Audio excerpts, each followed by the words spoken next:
कल हमने सीखा था कि एक ग्रीन और एक रेड कैंडल होती है और हमने उसका मतलब देखा था। लेकिन अगर मैं तुमसे ये कहूँ कि हर एक छोटी कैंडल एक कहानी सुनाती है और वो कहानी है बायर्स और सेलर्स के बीच की कहानी जो हर एक कैंडल सुनाती है, तो तुम क्या कहोगे?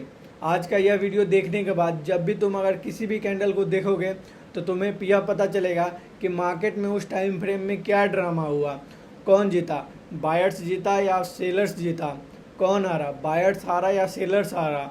हेलो दोस्तों, द ट्रेड एक्स पे आपका स्वागत है। मेरा नाम है रवि और मैं पिछले 2 साल से ट्रेडिंग कर रहा हूँ। तो चलो इस वीडियो को शुरू करते हैं।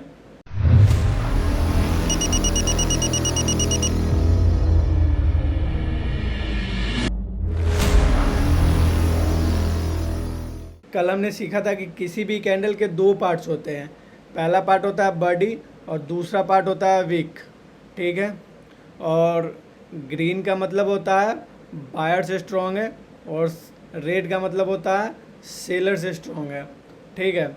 और आज के वीडियो में हम इसे ही एक लेवल डीप पर लेकर जाएंगे।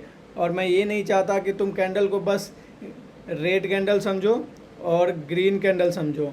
ठीक है। मैं चाहता हूँ तुम इसे एक बैटल फील्ड की तरह समझो और हर कैंडल के बीच उस टाइम पीरियड में बायर्स जिन्हें हम बुल्स कहते हैं और सेलर्स जिन्हें हम बियर्स कहते हैं, उसके बीच जंग चलती रहती है।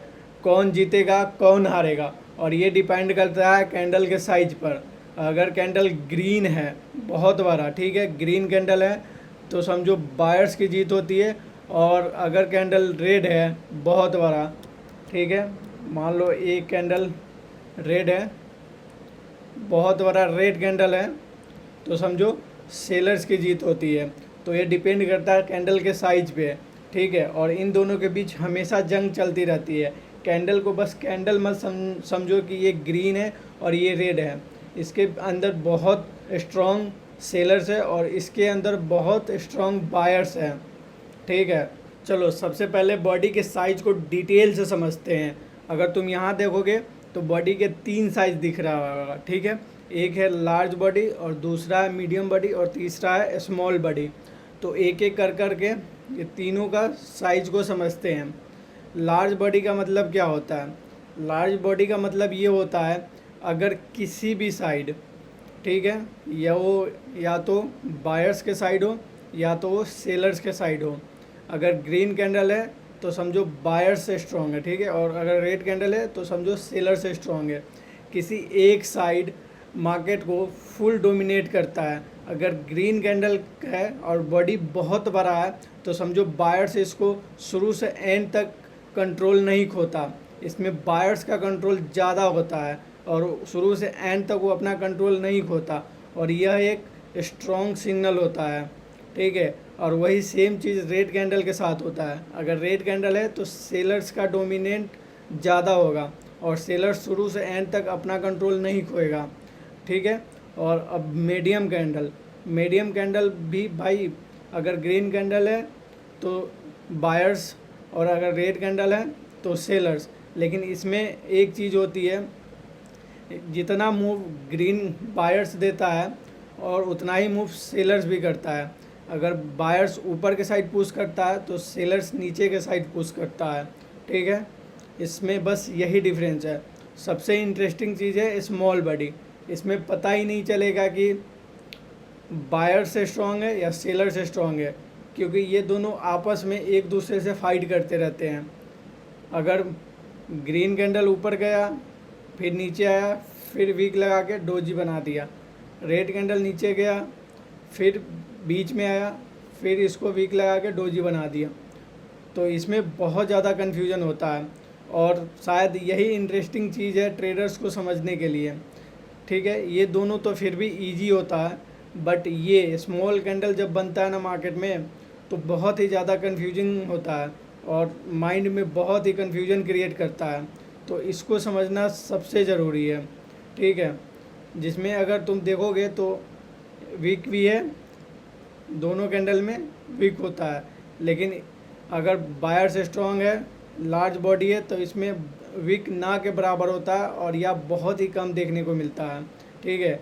और स्मॉल कैंडल जब बनता है तो उसमें वीक होता ही होता है। ठीक है, या वो ग्रीन कैंडल हो या रेड कैंडल हो, विक देखने को मिलेगा ही।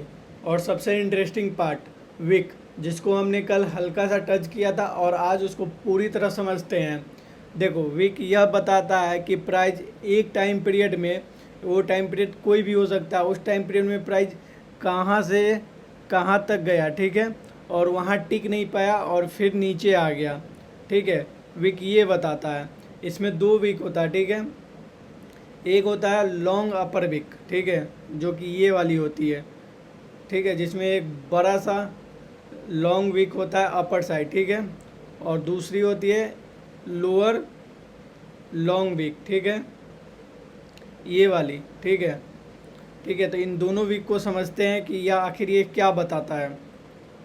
तो लॉन्ग अपर विक ये बताता है कि प्राइस एक टाइम पीरियड में ऊपर गया, बायर्स ने इसे ऊपर तक पुश किया, ठीक है, और यहाँ एक छोटा सा कोई भी रेजिस्टेंस मान लेते हैं, यहाँ एक रेजिस्टेंस है, ठीक है, और मार्केट बार बार इसी रेजिस्टेंस से वापस फिर नीचे आ रहा है, ठीक है,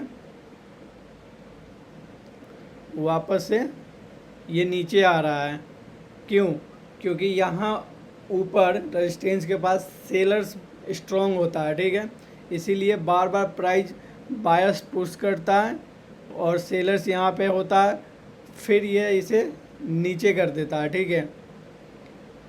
ठीक है, तो इसी में लॉन्ग अपर विक होता है और इसमें कैंडल ऐसा दिखता है, ठीक, ऐसा, ये तुम्हारा लॉन्ग अपर विक हो गया, ठीक है, जिसमें एक रेजिस्टेंस के ऊपर सेलर्स स्ट्रॉन्ग होता है। अब आते हैं लोअर विक पे, ठीक है, लॉन्ग लोअर विक में एक लंबा सा विक होता है लोअर साइड और इसमें बायर्स स्ट्रॉन्ग होता है और इसमें बायर्स स्ट्रॉन्ग दिखेगा, ठीक है, क्योंकि सेलर्स इसको बार बार नीचे पुश करता है, इसको सेलर्स बार बार नीचे पुश करता है, ठीक है, और नीचे बहुत ही स्ट्रॉन्ग बायर्स होता है और फिर इसको अपर साइड पुश करता है, तो इसमें लॉन्ग लोअर विक दिखने को मिलता है। इससे यह समझ में आता है कि इस प्राइस पॉइंट पे बायर्स स्ट्रॉन्ग है, ठीक है, और जब भी लॉन्ग अपर विक बनता है तो इस प्राइस पॉइंट पे सेलर्स स्ट्रॉन्ग दिखता है। और एक और कैंडल दिखाता हूँ जिसमें विक होती है, ठीक है, एक ये रहा, ठीक है, ये वाली, ठीक है, और जिसमें दोनों साइड सेम विक होती है, ठीक है, और बॉडी छोटी होती है, जिसको हम डोजी भी बोलते हैं, ठीक है, सेम विक, ठीक है। इसमें क्या होता है, प्राइस यहाँ से ऊपर गया, बायर्स ने इसको पुश किया, फिर ये नीचे आया, ठीक है, फिर सेलर्स ने इसको पुश किया, फिर ये ऊपर आया, ठीक है, जिसमें अपर साइड भी और लोअर साइड भी सेम विक बनता है, ठीक है, और इस कैंडल को डोजी भी कहते हैं।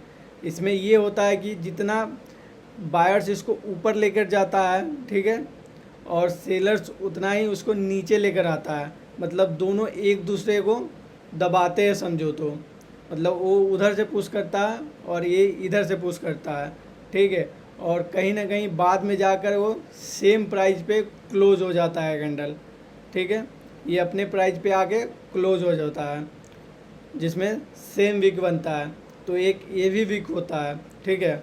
चलो अब एक रियल चार्ट पे इन सब कैंडल्स को देखते हैं, तो सीधा चलते हैं अपने चार्ट के ऊपर। चलो, तो आ गए अपने चार्ट के ऊपर। इस कैंडल को देखो, ये वाली कैंडल, ठीक है, यहाँ पे ये वाली कैंडल को देखो, ठीक है, ये ग्रीन कैंडल को देखो, ये फुल बॉडी कैंडल है, ठीक है, ये ठीक है। ये ग्रीन कैंडल लार्ज कैंडल है, ठीक है, लार्ज बॉडी कैंडल, जिसमें तुम देखोगे तो इसमें विक नहीं है, और है भी तो एक छोटा सा विक है। यहाँ पे नोटिस करोगे तुम, यहाँ पे एक छोटा सा विक है। इसको जूम आउट करते हैं, फिर दिखाते हैं। देखो यहाँ एक छोटा सा विक है, ठीक है। ये फुल लार्ज बॉडी कैंडल है, ग्रीन कैंडल। इसका क्या मतलब है? इसका मतलब है कि इसमें बायर्स स्ट्रॉन्ग है, जिसने अपना कंट्रोल शुरू से, ठीक है, यहाँ से ओपन हुआ, शुरू से एंड तक अपना कंट्रोल नहीं खोया, ठीक है। और उसके बाद देखो क्या हुआ, उसके बाद देखो मार्केट भाई ऊपर ही गया ना। देखो इसका यही मतलब है लार्ज बॉडी कैंडल का, ठीक है। चलो अब एक लॉन्ग अपर विक वाली कैंडल को ढूंढते हैं। तो ये रहा, ये कैंडल को देखो ध्यान से, ठीक है। इस कैंडल को, ये इस कैंडल में देखोगे तो एक लॉन्ग अपर विक है यहाँ पे, ठीक है। इसका क्या मतलब हुआ? इस टाइम पीरियड में, ठीक है, जिस भी टाइम पीरियड का ये कैंडल होगा, उस टाइम पीरियड में बायर्स ने इसे ऊपर की साइड पुश किया, ठीक है, यहाँ। और यहाँ तुम देखोगे तो एक रेजिस्टेंस तुम्हें दिखेगा, ठीक, यहाँ एक रेजिस्टेंस है, मान लो ये रेजिस्टेंस हुआ, ठीक है।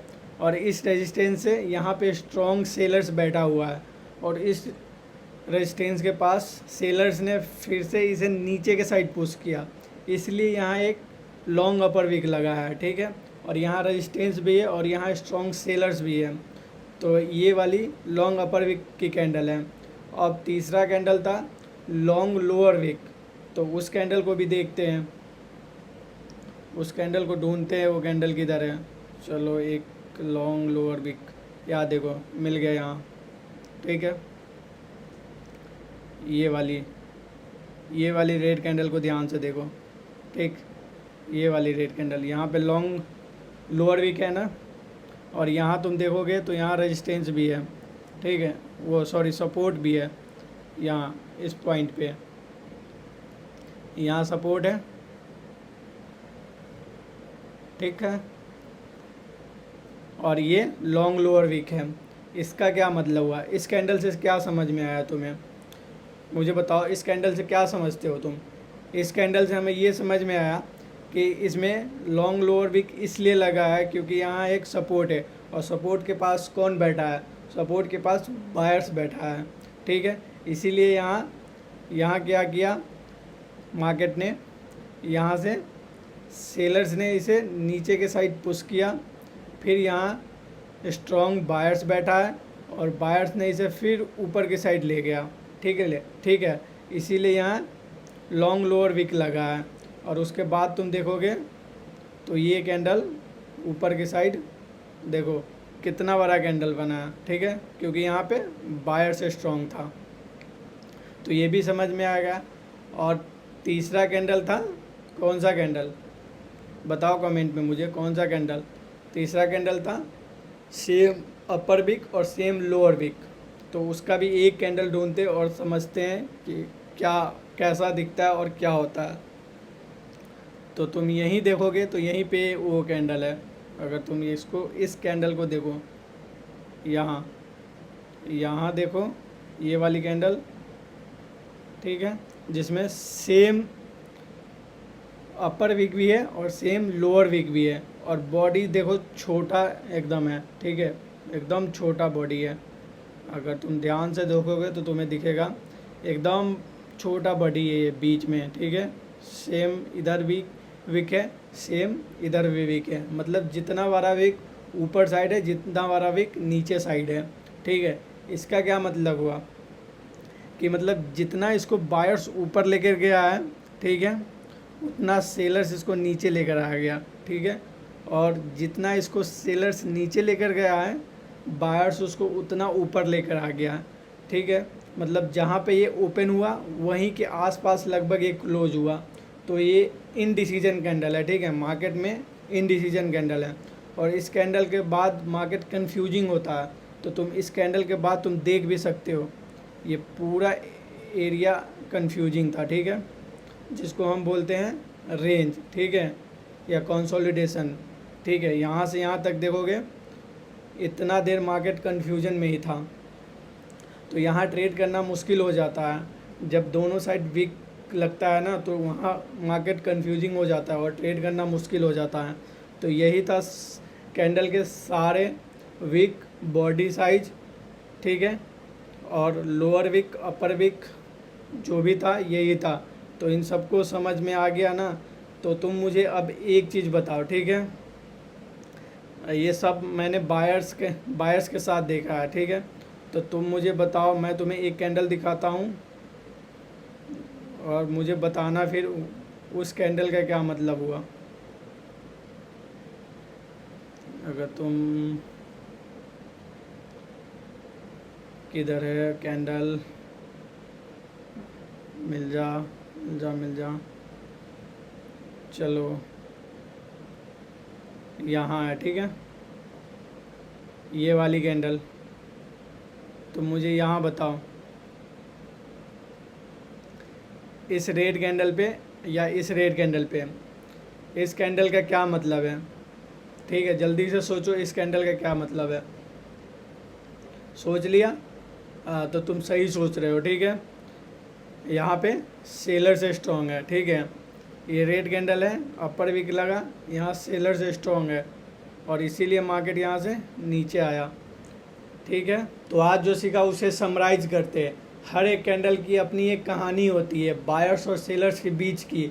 लार्ज ग्रीन बॉडी कैंडल मतलब buyers strong, large red candle मतलब सेलर्स स्ट्रॉन्ग, लॉन्ग अपर वीक मतलब सेलर्स ने रोक दिया, लोअर अपर वीक मतलब बायर्स ने रोक दिया, सेम साइड वीक मतलब जितना ऊपर वीक उतना नीचे वीक मतलब मार्केट इनडिसीजन है और कंफ्यूजन में है। तो आज तुम एक काम करो, अपना चार्ट खोलो और लगभग 10 कैंडल को देखो और खुद से पूछो कि यह कैंडल क्या कह रहा है, इसमें कौन स्ट्रॉन्ग है, बायर्स जीत रहा है या सेलर्स जीत रहा है। तो कल के वीडियो में हम बात करेंगे टाइम फ्रेम, 1 मिनट से लेकर डेली टाइम फ्रेम तक। तो यह वीडियो तुम्हें अच्छा लगा हो तो कमेंट में लिखो कैंडल और सब्सक्राइब करना मत भूलना। मिलते हैं कल के वीडियो में, तब तक के लिए बाय बाय गाइस।